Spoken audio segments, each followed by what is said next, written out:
13. Voilà, encore un Shabbat passé dans l'isolement de nos maisons, à prier, à chanter, à se confiner, chacun dans sa famille. Et évidemment, c'est encore un questionnement incessant qui revient.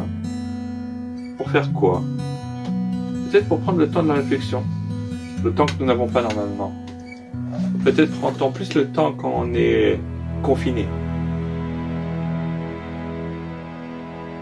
Aujourd'hui, 13e jour de confinement, second Shabbat confiné, et nous avons lu à la fin de la paracha de ce matin, Chayei Sarah, un épisode étrange. On nous parle de la vie de Ishmaël. Ishmaël, le fils aîné de Abraham, celui qui va être le concurrent spirituel de Yitzhak. Une concurrence qui va durer, qui dure encore peut-être.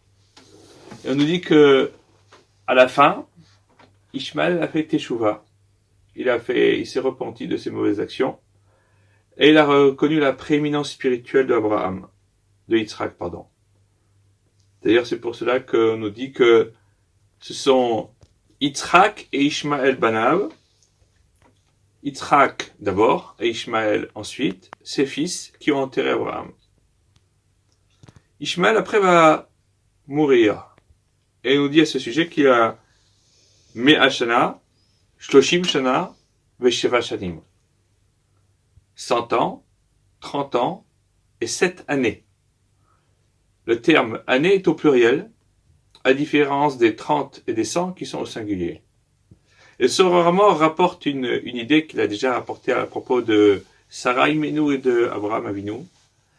C'est le fait que ce qui compte, ce ne sont pas tant le nombre des années que la valeur spirituelle qui est attachée. Ishmaël a vécu une vie tourmentée, pour ne pas dire dissolue, pendant les 130 premières années de son existence. Les 7 dernières années, il a fait teshuva, il s'est repenti de son mauvais comportement, il est revenu dans le droit chemin. Et c'est pour cela que la Torah donne à ces 7 années un poids bien plus important que les 130 premières années qu'il a pu vivre. Pour nous montrer que ce qui compte, ce n'est pas tant le nombre, mais la qualité.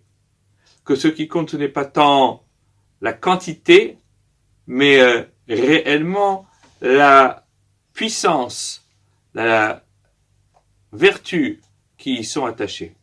Et c'est exactement ce qui se passe.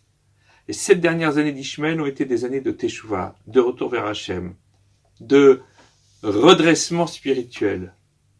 Mais ça, c'était bien pour lui. Pour ses enfants, malheureusement, ce n'a pas été le cas.